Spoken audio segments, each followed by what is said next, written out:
Olá, sejam muito bem-vindos ao ConvertCast. Esse é o podcast da Convert, consultoria e gestão empresarial.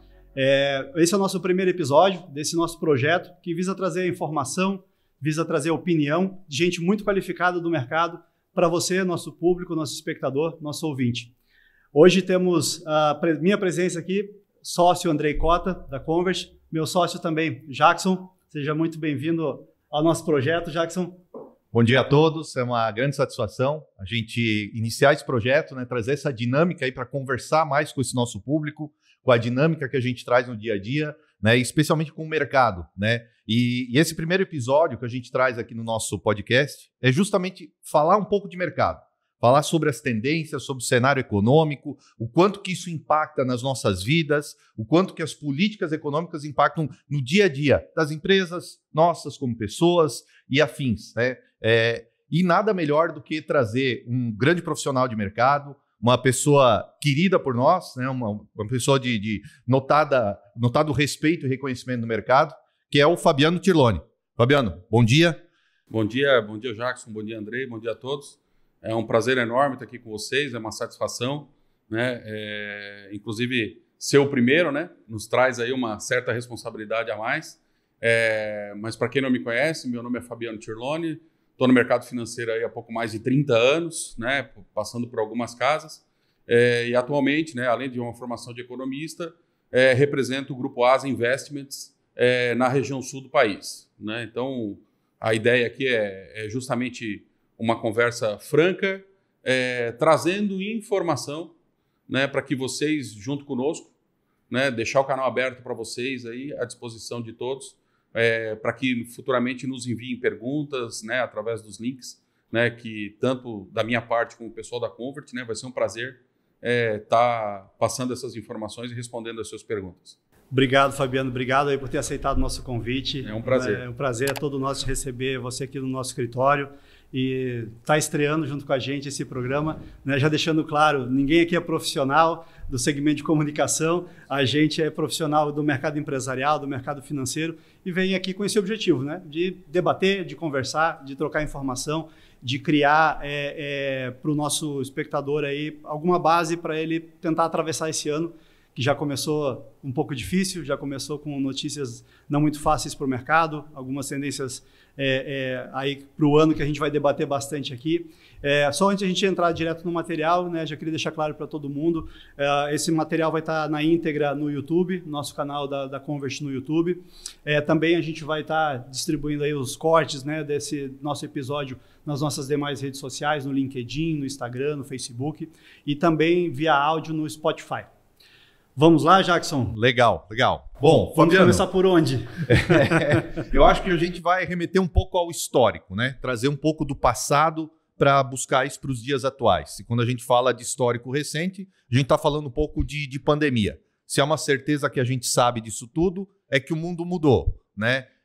O que efetivamente mudou com a pandemia, o que do passado ficou, o que isso trouxe de lições, como que está essa dinâmica no mundo pós-pandemia, Fabiano? Bom, Jackson, a princípio o que a gente mais entende, obviamente, além dos impactos sanitários e de saúde, que obviamente, né, deixaram aí as suas marcas, no lado econômico, o que a gente mais tem assistido e mais tem tirado o sono das pessoas, sejam físicas, seja jurídica, basicamente é a volta, né, do processo inflacionário, certo? A gente passou aí praticamente 20 anos, né, sem conviver com a inflação, e hoje, quando a gente fala de inflação, o remédio para a inflação é um remédio amargo chamado taxa de juros, né? E essa taxa de juros, obviamente, impacta diretamente as pessoas físicas e as pessoas jurídicas, por conta do nível de endividamento, principalmente, que essas pessoas têm. O Brasil é um país que tem essa característica, né, de depender de financiamento para consumo, né, seja na pessoa física, seja na pessoa jurídica. Então, esse financiamento ficando mais caro, obviamente, tende a trazer um processo um pouco de recessão, né? Então, respondendo a tua pergunta, eu acho que hoje o grande dragão dessa história é realmente o processo inflacionário que nós vamos ter que reaprender a conviver. E qual que seria qual a correlação entre a pandemia e a inflação? A gente destaca no nosso negócio basicamente 2 fatores que levaram a esse processo inflacionário pós-pandemia. O primeiro deles é a questão do lado da oferta, né? Em virtude da pandemia, né, fechamento de empresas, fechamento de atividades, de algumas atividades, isso tudo impactou diretamente nas cadeias produtivas, né? Você pega o maior produtor do mundo hoje de insumos, que é a China, né, fechando as suas fronteiras, fechando as suas fábricas, até muito pouco tempo atrás. A gente está vendo, né, que a questão de dias, né, que o governo chinês reabriu as suas portas, né, e permitiu a atividade econômica voltar com força. Então a gente teve, principalmente do lado da oferta, quebras nas cadeias produtivas. Do outro lado, nós tivemos uma super oferta de recursos no mercado, de dinheiro efetivamente, né, por conta dos governos, né, a gente precisava manter a atividade econômica girando. Então, assim como no Brasil, que lançou os pacotes de benesses, seja através de desoneração de impostos, auxílio emergencial, etc., tudo isso fez com que o governo voltasse a gastar, né? Então, se a gente for olhar aí durante o governo Bolsonaro, no auge da pandemia, foram injetados no mercado algo como 780 bilhões de reais no mercado, né? Seja através de recursos, seja através de desonerações fiscais, né? Para quê? Para que a atividade continuasse rodando, né? Mas isso também, Fabiano, desculpa te interromper, é jogar gasolina no fogo, né? Você está com um mercado em desaquecimento, o que ancora, né, a emissão de moeda? É a economia. Quando você tem uma economia caindo e, ao mesmo tempo, os governos, né, porque não foi um caso isolado do Brasil, criando moeda, isso foi, como comentei, né, gasolina no fogo. É que no primeiro momento você não tinha muita alternativa, né? Como não se sabia o tempo que isso ia durar, né? Era tudo novo para todo mundo. Você precisava manter um nível mínimo de atividade, certo? E essas quebras nas cadeias produtivas foram acontecendo ao longo do tempo. Então você teve, num primeiro momento, uma super oferta de recursos. Então, como eu falei para vocês, né, o Brasil aqui injetando algo como 780 bilhões de reais no mercado. Você tem, por exemplo, os Estados Unidos com quase 5 trilhões de dólares no mesmo período de 2 anos, né? E esse recurso todo foi para onde? Uma parte para consumo e uma parte para poupança. Então a gente teve nesse período, né, dois fatores bem distintos. O primeiro deles, obviamente, né, uma supervalorização dos ativos, né, principalmente no mercado americano. Você viu as bolsas, né, crescendo de uma forma muito forte em 2020 e 2021, né, por esse excesso de recurso. Então isso foi para a poupança. E o americano tem essa característica, a poupança do americano é bolsa, né? Eles não têm a cultura da renda fixa, porque com taxa de juro muito baixa você não vai para a renda fixa, né? Diferente do Brasil. Então isso tudo foi para o consumo, né, no primeiro momento. E aí no primeiro momento, como você estava com a política do fica em casa, você teve consumos de bens duráveis. Então, para poder trabalhar em home office, eu precisei trocar meu notebook, E aí, para trocar meu notebook, eu também troquei minha cadeira do escritório, troquei, né? Reformei o escritório, reformei a minha casa, e isso tudo foi gerando uma demanda por bens de consumo.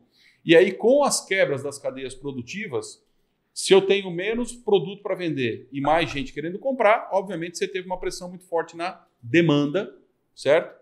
Então, você tendo pressão de demanda por parte do excesso de recursos e você tendo um problema na oferta por parte das quebras nas cadeias produtivas, você teve aí a tempestade perfeita, né? Normalmente você tem um caso ou outro. Aqui, num primeiro momento, nós tivemos os 2 casos andando juntos.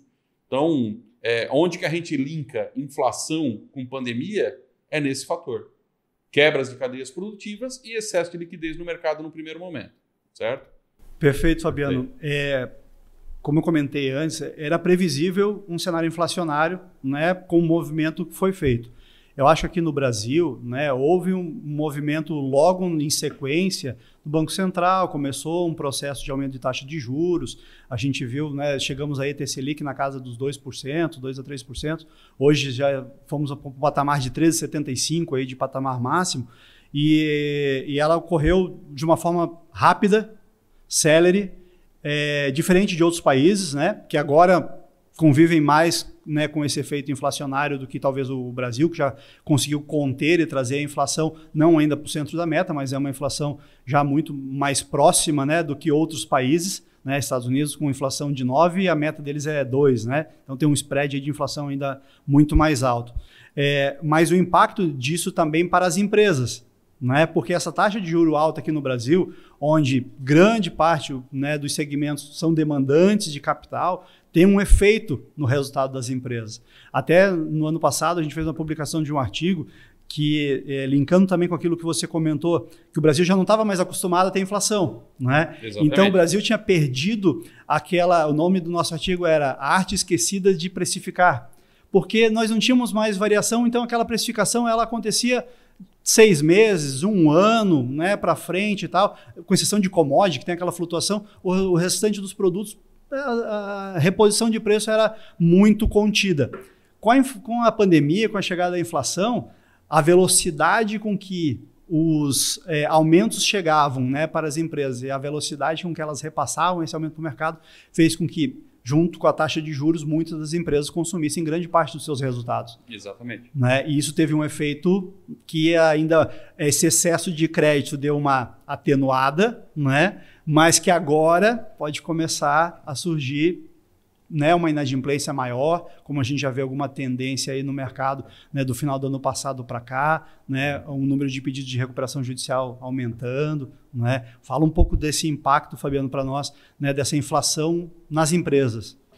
Basicamente o que a gente entende, né, até usando, né, dando a sequência, né, na questão da inflação, como eu falei para vocês, nas quebras das cadeias produtivas, a gente tem um outro fator que, ao mesmo tempo, né, nós tivemos que voltar a conviver ou entender e como conviver isso, que também gera em processo inflacionário, que foi a questão da guerra da Rússia contra a Ucrânia. Perfeito, né? Perfeito. Então, quando a gente entende que a gente tem um processo de quebras de cadeias produtivas, principalmente no mercado asiático, somado, né, a guerra entre Rússia com a Ucrânia, que são 2 grandes players do mercado, fornecedores de commodities, também são fatores que movimentam e pressionam a inflação.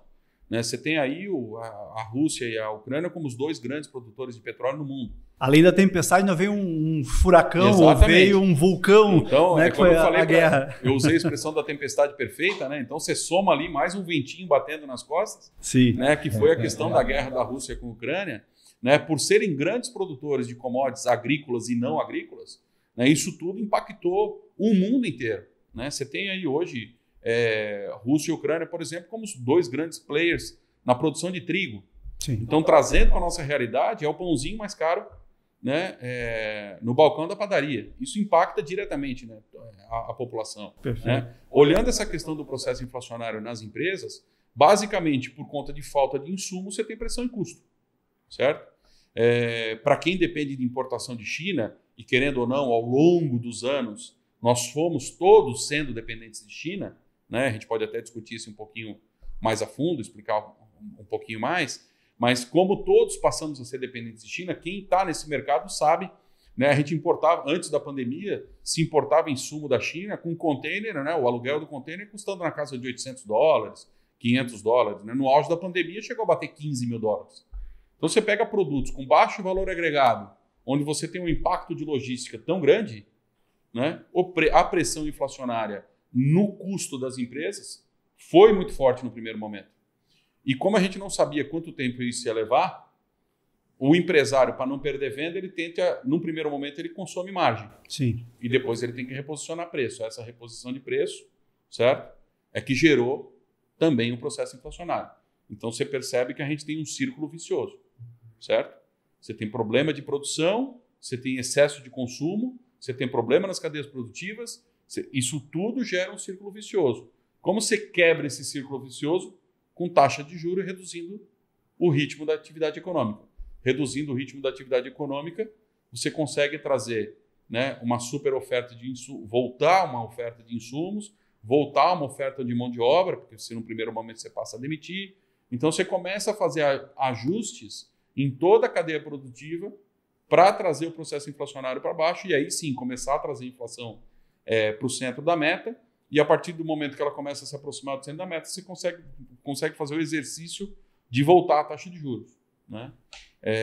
E, obviamente, a gente teve um período antes de pandemia, né, que a gente viveu um círculo virtuoso, né, com taxa de juros vindo a 2%, estimulando os empresários a tomar recurso, estimulando os empresários a desengavetar projetos que estavam nas gavetas.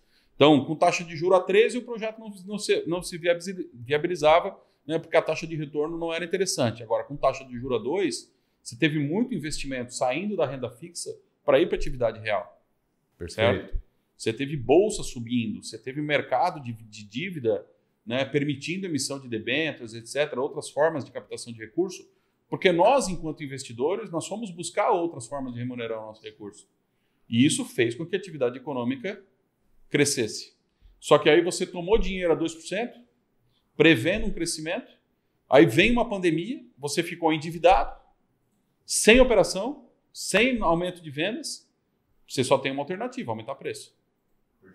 Para sobreviver. E como você falou... E tomar crédito, né? E como você falou, sobrevivemos. Só que agora a conta começou a chegar. Ou seja, a gente foi queimando gordura. Óbvio, o Estado agiu quando precisava agir, lançando linhas subsidiadas, como foi a FGI e outras linhas de crédito, Pronamp para as empresas menores. Né? Então, o governo fez a parte dele. O problema é que com a Selic subindo, né, e essas dívidas indexadas ao CDI, se sair de um CDI de 2 com um CDI de 3,75, a sua despesa financeira explodiu.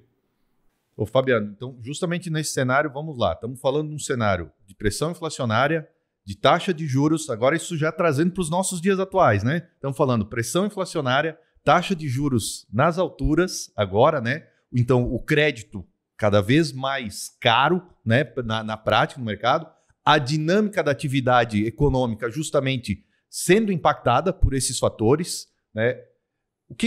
Qual a alternativa que temos nesse cenário? Para onde correr? Ou para onde o empresário correr? Para onde buscar as alternativas? Eu acho que o brasileiro, o empresário brasileiro é o melhor empresário do mundo, né? E eu acho que o nome do jogo é resiliência, né? Quando a gente fala que a gente está vivendo um processo inflacionário absurdo, com taxa rodando aí na casa dos 6%, como fechou o IPCA ano passado, né? Se a gente olhar um pouquinho para trás, né, vai ter alguma geração aqui que não sabe o que é processo inflacionário, né, mas vai ter gente aqui que está nos ouvindo que passou por inflação a 72% no mês, né? Então, assim, eu acho que o Brasil tem toda uma capacidade, né, o empresário brasileiro tem uma capacidade de se reinventar todo dia, né? E eu acho que quem vai sobreviver é quem tiver essa capacidade de buscar, seja novas fontes de fornecimento, certo? Então, se eu tenho uma pressão de fornecimento, né, se o meu atual fornecedor está aumentando o custo, eu vou ter que buscar uma nova fonte de fornecimento, eu vou ter que abrir novos mercados, entendeu? Enquadrar o preço das minhas mercadorias. Então, acho que assim, sempre que tem um problema, tem uma oportunidade, né? A forma que nós vamos lidar com isso, né, eu acho que isso é até meio clichê, né, usar essa expressão de que quando tem problema tem oportunidade, mas é uma grande verdade. As pessoas que conseguirem, as empresas que conseguirem surfar essa onda, né, e passarem por esse momento, né, eu acho que vão sair mais fortalecidas lá da frente. Óbvio, alguns vão ficar pelo caminho, né, a gente já percebeu isso até, e a gente sempre tem os segmentos que sofrem mais e segmentos que sofrem menos. Era isso que eu queria até aproveitar e te perguntar, quando tu fala de resiliência, né, por óbvio, algumas coisas estão na nossa autonomia, outras nem tanto. Alguns sucumbirão. Nós estamos vendo isso, estamos vivenciando isso na prática, no dia a dia da gestão Convert. Aí a gente vê quanto que alguns segmentos estão sendo muito mais impactados que outros. Trazendo essa questão de resiliência, quais são os segmentos, no teu posicionamento, ao teu ver, que teriam uma resiliência maior aí dentro desse contexto? Basicamente, quando a gente olha um país como o Brasil, eu acho que a primeira coisa que a gente tem que lembrar que o Brasil é um dos mercados potenciais, certo? Eu acho que a primeira coisa que eu, enquanto empresário, né, se tivesse que hoje buscar uma alternativa, seriam novos mercados, né? Então, acho que o problema que a gente teve na China no ano passado deixou muito claro, né, que ninguém quer ser refém de China, né? Então, a gente passou aí durante 20 anos reféns do mercado chinês, basicamente por um processo de desindustrialização mundial. Né? Então era muito mais barato eu produzir na China do que eu produzir nos Estados Unidos ou no Brasil, ou etc. Então nós abrimos mão de uma cadeia produtiva local, buscando fontes alternativas de fornecimento com custo mais adequado. E a China foi esse grande player durante muito tempo. Acho que a gente aprendeu de que não podemos ser reféns. Nós e o mundo inteiro. Então, empresas brasileiras, né, nós estamos numa questão geográfica muito bem posicionada. Nós estamos do lado dos Estados Unidos, né? Nós estamos do lado do mercado potencial de consumo interessante. Então, acho que o principal recado que a gente daria hoje é buscar mercados distintos, buscar novas oportunidades. Às vezes, não é o preço mais que vai determinar, vai ser a qualidade na entrega.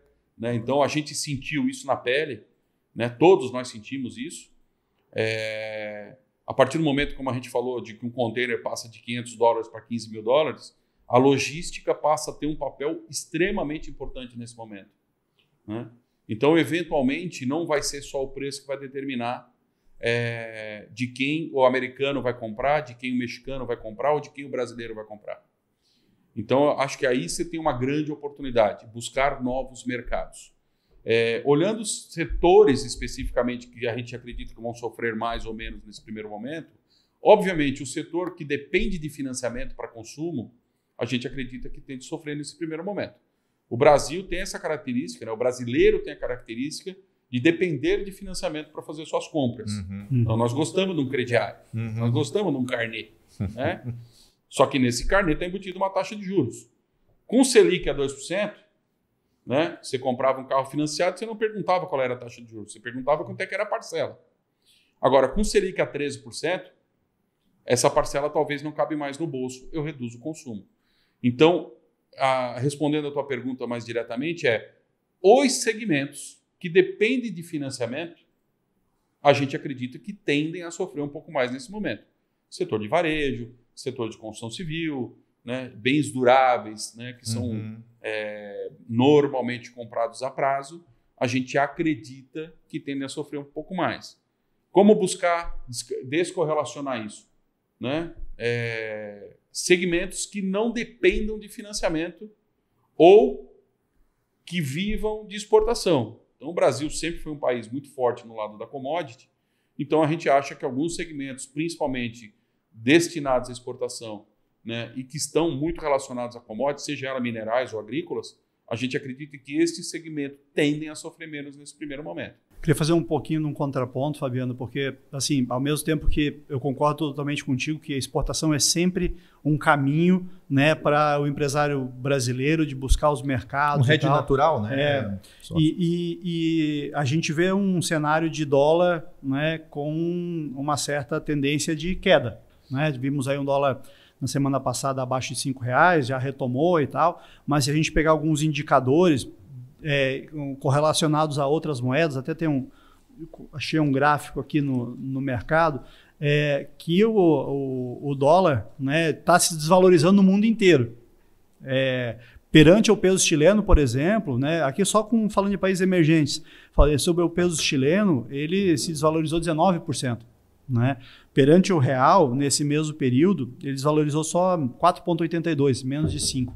Tem um spread de câmbio. Claro, isso aqui tem um risco Brasil, tem um risco político do final de ano refletido aqui nessa moeda. E até um outro número que eu gosto de acompanhar de vez em quando, muito economista acha que é uma bobagem, mas eu gosto, que é o tal do índice Big Mac. Tá? O índice Big Mac mostra também, está aqui com ele, 17,2% de desvalorização do dólar no Brasil perante, né, ao preço do Big Mac nos Estados Unidos comparado com outros países. Dólar talvez seja dos indicadores econômicos o mais difícil de prever. Né? Será que vai manter essa tendência de baixa? Será que a gente vai continuar com essa correlação de desvalorização perante outras moedas em função tem um peso político ainda muito grande nesse ano, é o primeiro ano de um mandato, né, de uma característica política totalmente diferente do mandato anterior e tal. Então, acho que tem muita incerteza, inconsistência, né, nessa previsão. Mas o que você acha um pouco aí de perspectiva de dólar para esse ano? Como você falou, né? Eu acho que é a pergunta de $1 milhão, né? Para onde vai, né, a paridade cambial. Eu acho que o Brasil, né, descorrelacionando um pouco com os países emergentes, a gente teve esse efeito de eleições, né? E a gente tem um problema fiscal grande para ser resolvido, né? A gente tem uma questão de teto de gastos, que durante o governo Bolsonaro aí foram algo como mais de 700 bilhões de reais em 4 anos, acima do teto de gastos, por razões óbvias, né? Não é uma crítica ao governo, ele precisou fazer a economia rodar, como a gente já falou. Então, não é uma crítica ao governo Bolsonaro, muito pelo contrário, ele fez o papel dele e a equipe do então ministro Paulo Guedes fez a parte deles também, de fazer a economia continuar rodando. Mas à entrada do novo governo, agora a gente tem um problema para ser resolvido, que é esse primeiro déficit fiscal. A diferença, basicamente, né, entre as duas campanhas, as duas então campanhas, né, Bolsonaro e o Luiz Inácio Lula da Silva, basicamente fala em tamanho de Estado, né? Bolsonaro e a equipe dele, né, olhando o Estado como, né, quanto menos influenciar na economia, melhor, quanto menor o tamanho do Estado, melhor, processos de privatização acontecendo, etc., né? E a gente tem do outro lado, né, o contraponto, né, o atual presidente, que tem uma política expansionista, né, de Estado grande, de fazer investimentos em estatais, né, criando novos ministérios, etc. Então, isso BNDES tudo, mais atuante. Né? E isso tudo tem custo. Certeza. Certo? Isso tudo precisa do quê? De recurso. Que num primeiro momento ele até pode ser bom, porque injeta recursos na economia. Mas a partir do momento que nós, como eu falei para vocês, o nosso grande calcanhar hoje, que fez a taxa de juros subir, é a inflação. Se eu tenho um processo de inflação alta, estabelecido, e eu venho com uma política expansionista, o que eu estou fazendo? Jogando gasolina no fogo. Então, você tem um presidente do Banco Central fazendo um trabalho, certo? Tentando trazer a inflação para a meta, certo? Com as políticas monetárias, e você tem o governo do outro lado falando em gastar dinheiro. Então, você tinha um problema fiscal, né? Não são números exatos, mas vamos usar aqui macro. Você tinha um problema para o Bolsonaro resolver se fosse reeleito na casa de 87 bi de reais, certo? E você tem o atual presidente criando um problema de 130, 140, 200 bilhões, 240, como foi, né, a proposta da PEC de transição. Então, como que a gente resolve? Né? De novo, por que essa diferença? Né? Basicamente, o Bolsonaro tinha uma promessa de campanha de manter o auxílio emergencial em 600 reais. Né? O atual presidente fala nessa mesma política dos 600 reais e mais alguma coisa. Então, me deixe gastar, e é a política dele. Né? Não existe certo e errado, existem políticas distintas, né? E a gente tem que respeitar. Né? Nós, enquanto brasileiros, a gente primeiro tem que respeitar o resultado das eleições, segundo, tem que respeitar, né, a forma de atuação. Se a gente vai estar satisfeito ou não com isso, a próxima eleição é que vai dizer. Né? Mas, assim, voltando à tua pergunta e trazendo isso, né, para o paralelo com a moeda, para a paridade cambial, se eu preciso de mais recursos, quem determina a taxa de juro não é o Banco Central, não é o Lula. Quem determina é o mercado. Quanto que eu quero ser remunerado para emprestar meu dinheiro para o Estado? Certo? Sim. Então, se a gente aumenta a taxa de juro, a gente atrai recursos externos. Perfeito. Certo? Se a gente atrai recursos externos, se a gente está falando da China voltando a crescer a 5%, se China cresce 5%, ela aumenta o consumo de commodities. Nós somos um grande exportador de commodities. Se a gente tem entrada de recursos financeiros pelo lado de investimento direto e indireto, e a gente tem do outro lado da balança comercial entrada de divisas pelo aumento das exportações de commodity, a tendência, obviamente, seria de queda. Né? Só que não é uma matemática exata. Né? A gente está vendo um movimento muito forte também no mercado americano de aumento de taxa de juros. E aí, quando você fala de taxa de juros americana batendo 5% e taxa de juros no Brasil correndo a 3,75%, você, enquanto investidor... É o porto seguro, né? Os treasuries americanos aí. Fazendo o cálculo de risco-retorno. Você prefere ganhar 5 nos Estados Unidos com nível de risco X ou garantir uma rentabilidade maior no Brasil com risco Y? Então, essa é a grande conta que nós não sabemos como que o mercado vai se comportar. Né? Se a gente for olhar os primeiros dias do ano, né, até de forma surpreendente, né, a gente tem uma entrada de recursos muito grande. O dólar veio, como você falou, aí abaixo de 5, né, e voltou a subir. basicamente para o ruído fiscal, né? Uhum. Não olhando para a economia real. Autonomia de Banco Central, né, etc. Eu vou apimentar um pouquinho daí na discussão, já que a gente já está falando de paridade cambial e novos destinos, e enfim, um pouco da mudança também da política, né, nessa estrutura toda, que falar um pouco de Argentina, né, nesse processo. Eu não poderia deixar de falar de Argentina, que a gente entende que, né, enfim, está numa situação um tanto quanto mais difícil que a nossa, né, mas que agora, talvez, em voga com essa nova política econômica também, né, e talvez com uma nova, com novos alicerces aí junto ao Brasil, né, volte a ter uma relevância maior. Né? E a Argentina sempre foi, né, por muitos anos foi o principal, depois de China, sendo sempre o segundo, o terceiro destino, e também das nossas exportações e da nossa relação de balança comercial. O quanto que isso ajuda, o quanto disso tem oportunidade, fala um pouquinho disso, da história da moeda, suposta moeda entre as partes. Eu acho que isso aí traz um pouco de... Vamos ter uma moeda única na América Latina, Fabiano? Eu acho que acho que é muito prematuro, né, para a gente falar com questão de moeda única. Eu acho que, querendo ou não, o Lula tem uma proximidade maior com o atual presidente, né, da Argentina. E a Argentina, querendo ou não, ela tem um problema, né? O problema hoje da Argentina, basicamente, no processo inflacionário, consumo de divisas, etc.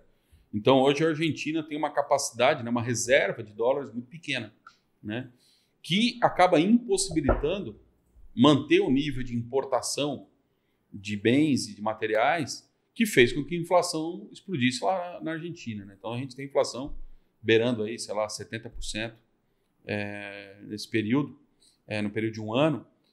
Basicamente por quê? Por falta de produto, né? A Argentina depende, ela tem uma indústria relativamente pequena, também é um grande exportador de commodities, mas ela tem uma indústria relativamente pequena, então ela depende de importações e, obviamente, como você falou, o Brasil, né, é um player importante nesse quesito no fornecimento à Argentina. Por razões óbvias, né, por risco país, né, as exportações caíram de forma muito significativa para aquele país, né, porque os empresários brasileiros não tinham segurança de receber, basicamente porque o governo lá não tinha capacidade de manter, né, essa moeda de troca entre Brasil e Argentina. E o Lula, com o atual presidente, estão buscando uma alternativa a isso, né? Hoje a Argentina vive basicamente de importação da China, né? A China tem uma linha de crédito aberta para a Argentina, que possibilitou manter um mínimo de transação corrente entre os países. E nessa discussão dessa possível moeda única, que não é acabar com o peso e acabar com o real, na verdade é criar uma moeda especificamente para as transações correntes, né? Para que mantenha-se um nível de exportação. Então se cria um mecanismo de uma moeda comum para que os brasileiros tenham segurança de exportar para a Argentina e que tenham segurança de receber desse governo, né? Então, numa parceria, num relacionamento mais estreito entre Brasil e Argentina, entre Estado, né, Estado com Estado, o Estado brasileiro, entre aspas, iria garantir esse fluxo de repagamento, tá? Então, assim, não existe, né, expectativa nenhuma se criar um euro no Mercosul, né?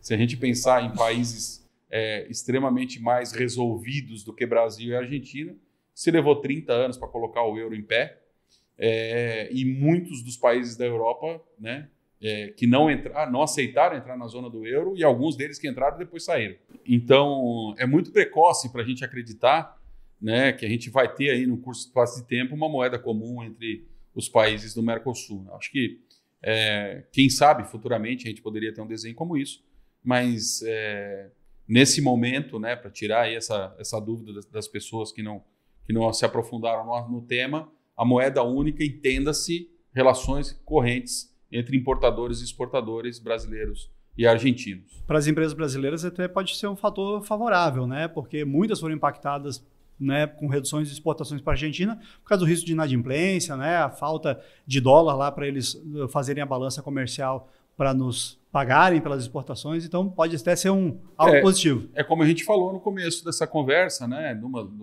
um dos temas que a gente abordou, na busca de novos mercados, a Argentina pode voltar a ser um player interessante nas nossas exportações, perfeito, com o risco minimizado pela presença dos estados né, fazendo essa relação de troca. Né? Então, aí pode ter uma grande alternativa. Obviamente, quem sai beneficiado dessa conversa toda é a Argentina, né?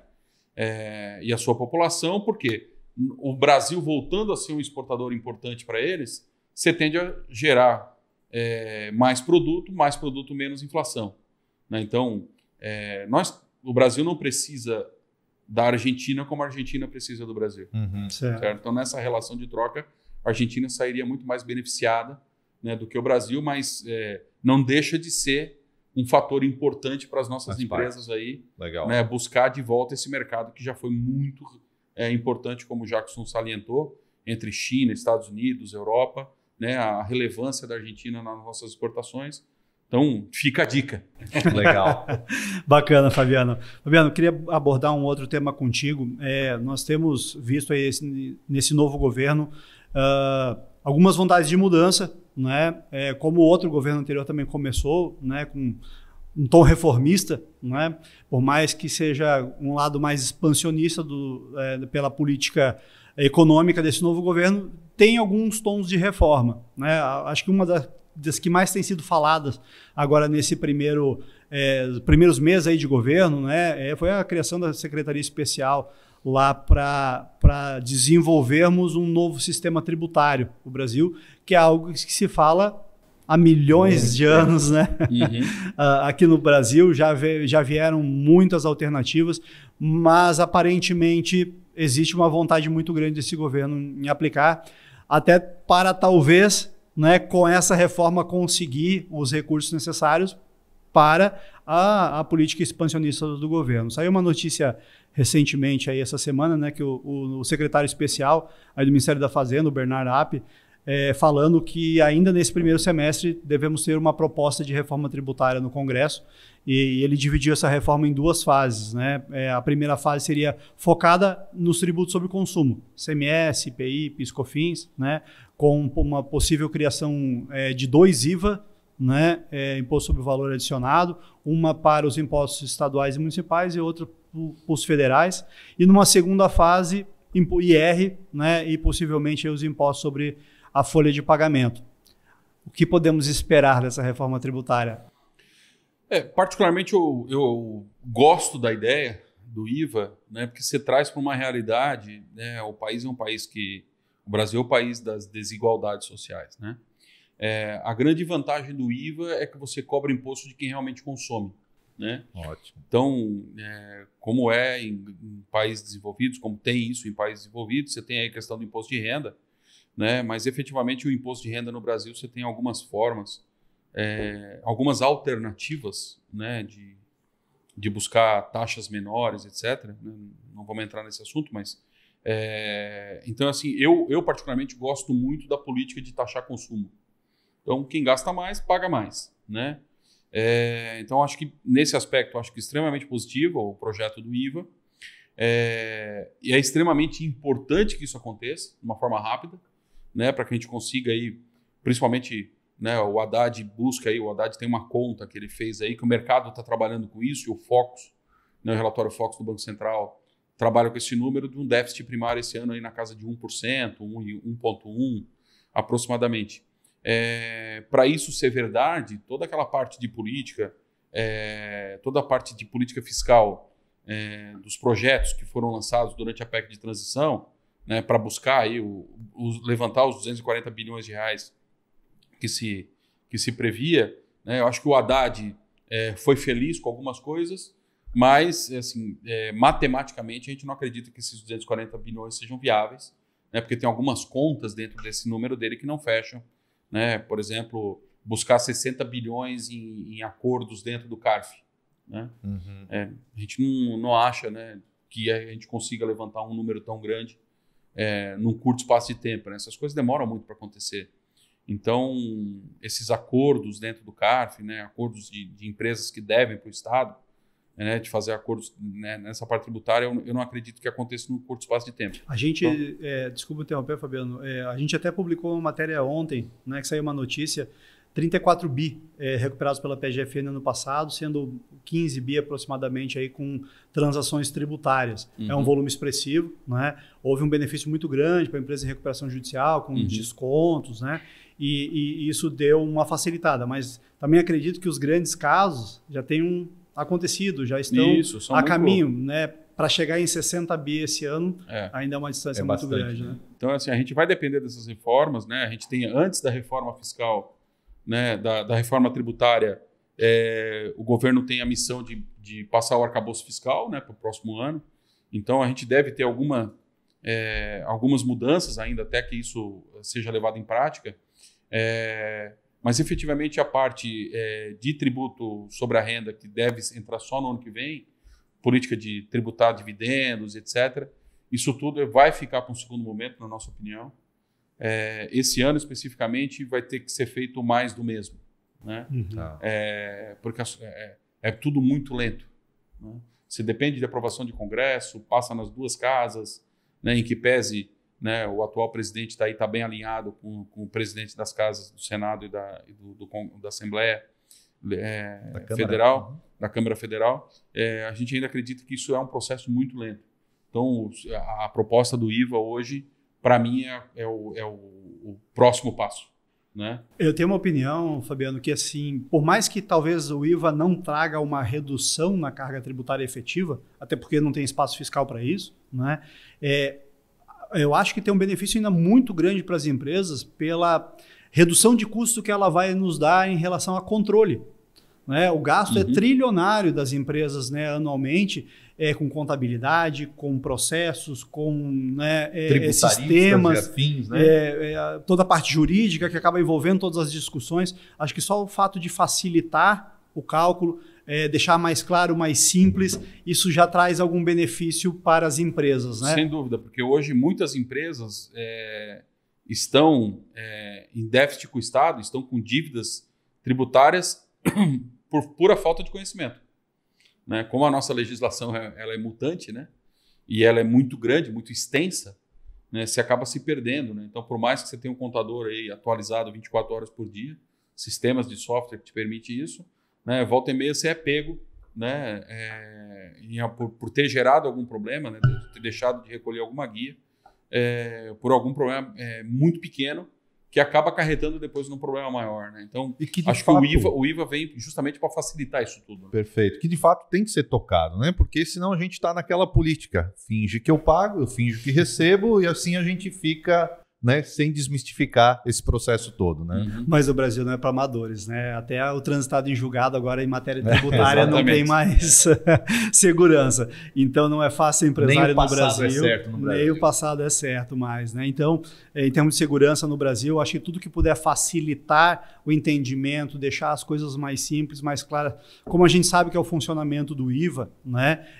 Substituindo uma série de impostos por um único, com um processo muito mais simples de apuração e tal, acho que traz benefícios. Inclusive para a parte de sonegação. Algumas empresas acabavam se beneficiando ou se apropriando da cadeia tributária para se viabilizar. Né? A partir do momento que você simplifica o processo, né, e você pagar imposto daquela parte que você gerou de valor agregado efetivamente, né, como prevê o imposto, né, você consegue desvincular dentro, né, trazer para cada um dos players da cadeia produtiva a sua parte dos impostos. Então você, em vez de ter um cara que se apropria de toda a cadeia fiscal, você vai cobrar de cada um o seu pedaço. Então você tende a gerar uma inadimplência menor junto ao Estado. Né? Então isso você também tem de ter uma melhora na arrecadação. Inclusive é um dos temas do Haddad, né? Ele acredita que esse ano, dentro do que tinha de orçamento, ele acredita aí numa arrecadação 36 bilhões de reais superior ao orçamento anterior, basicamente por quê? Porque existe algumas receitas represadas que tendem a trazer aí, claro, a gente dependeria de um crescimento do PIB um pouco maior que está previsto, né? Hoje a gente trabalha com uma expectativa de PIB zero, né? Mas mesmo com PIB zero existe uma expectativa de aumentar a arrecadação, né? Por conta de uma simplificação no processo tributário. Ótimo. Legal. Que venha logo, né? Que venha logo. Que venha logo. Fabiano, a gente está se aproximando aí do fim e não poderia deixar de ser diferente. A gente queria tua longa história aí de vida bancária como um todo, né? E agora no Asa Investment. Fala um pouquinho do ASA, o que é o ASA, como acessar os produtos aí do ASA. Aproveita a oportunidade aí um pouco para falar do teu trabalho e do produto. Bom, obrigado mais uma vez, né? Na verdade, o ASA Investments é uma empresa que foi fundada pelo Alberto Safra, né? Hoje nós somos uma gestora, né, de fundos de investimento, né, multiestratégia, com produtos, os mais variados produtos de investimento, fundos imobiliários, fundos multimercado, renda fixa, fundos de ações, etc. Né? Então, hoje nós temos uma cadeia vasta de produtos que estão nos grandes distribuidores, né? XP, BTG, Itaú, Bradesco, Santander, hoje são, né, grandes parceiros que vendem os nossos fundos. E a nossa função, a nossa missão, né, a grande missão da empresa é buscar gerar retorno para os investidores, né? Retornos que sejam consistentes, né, com o máximo de segurança possível, né, trazendo a confiança do nome do acionista, né, e, obviamente, com os grandes gestores do mercado. Né? A característica dos nossos produtos é ter um gestor de ponta, de gestores que se destacam, né, naquilo que se propõe a fazer. Né? A gente destaca aí o produto carro-chefe da casa, que é um fundo chamado Asa Hedge, que está disponível nessas plataformas que a gente mencionou. Qual é a cota mínima, Fabiano, do Asa Hedge? Esse fundo hoje ele roda a partir de R$10 mil, você consegue acessar. Excelente. E é o produto que ganhou o prêmio ano passado como o melhor desempenho do mercado, né, dos produtos de multimercado. Melhor produto dentro do sistema XP, Bloomberg, todos os produtos, né, todas essas casas que avaliam os fundos de investimento. Então, nós ficamos em primeiro lugar com uma rentabilidade de 39,4% em 12 meses. Muito bom. E o Márcio Fontes, que é o gestor do produto, né, ganhou o prêmio também de melhor gestor, né, na característica de produtos de multimercado. Então, realmente foi ele e a equipe dele fizeram um trabalho excepcional, né? E a nossa função agora é continuar trabalhando, né? Eu brinco com o Márcio, né, que nós criamos um monstro, né? Porque nós realmente foi uma performance bem diferenciada. Mas eu gosto de vender, quando a gente vende esses produtos, a gente não gosta de vender o que aconteceu ano passado. A gente gosta de contar a história. E esse produto especificamente é uma história vencedora, né? Convido a todos aí a buscar as informações nas nossas cadeias e nossos endereços digitais, via Instagram, via LinkedIn. Né? O ASA tem feito bastante, investido bastante em publicidade também desses produtos. Né? E é um prazer aqui a gente poder estar falando daquilo que, né, a gente trabalha com tanto carinho, né, com tanto empenho para trazer resultados, segurança e confiança para os nossos investidores. Né? Então, vamos colocar o link das redes sociais e do site da ASA nas nossas publicações.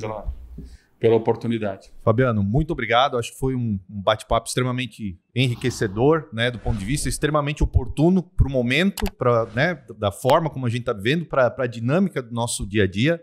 Né? Como primeiro convidado, aí, a gente agradece a tua atenção, agradece toda a exposição, todo o teu conhecimento. Né? A Convert, ela tenta e busca atuar diretamente aí com as empresas, seja na recuperação, na reestruturação, na facilitação aí dos controles. Eu acho que o ConvertCast agora traz também uma forma de tentar ajudar isso com a informação. Né? E esse primeiro ConvertCast aqui, a gente entende que atendeu muito bem o objetivo aí com o Fabiano. Obrigado, Fabiano. Obrigado, Fabiano. Obrigado pela disponibilidade aqui com a gente, por toda essa informação muito técnica, muito precisa, com uma opinião muito contundente que você trouxe para a gente. Como eu comentei um pouco lá no início, a ideia do nosso podcast é cada mês a gente lançar com um tema diferente. No próximo mês, então, buscaremos um outro tema relevante aí para o mercado, para os nossos empresários que nos seguem, que são nossos clientes, que têm interesse nos nossos trabalhos ou não, estão aqui para buscar informação. Então, provavelmente aí no próximo mês a gente traga um novo convidado com um novo tema, com um novo debate, com mais informação para todos. Fabiano, obrigado, sucesso, um bom 2023 para você, para o ASA, né, para todos nós. Obrigado. E lembrando que, né, além da gente estar disponível também nas redes sociais, né, vocês contem conosco, tendo dúvidas, querendo avançar nessa conversa, né, trocar ideias. Eu acho que o principal é manter o canal aberto, como a gente já falou. Né? Eu acho que, né, todos nós aqui somos, né, já há bastante tempo de mercado, uns mais, outros menos. Mas a ideia aqui é manter esse canal aberto com vocês, seja para discutir alguma coisa na área de investimentos, que é o nosso foco, seja na parte de reestruturação, que a Convert faz esse trabalho. Né? Mas eu acho que esse networking que a gente cria, né, esse relacionamento que é criado ao longo dos anos, é que possibilita a gente ter momentos extremamente prazerosos como esse.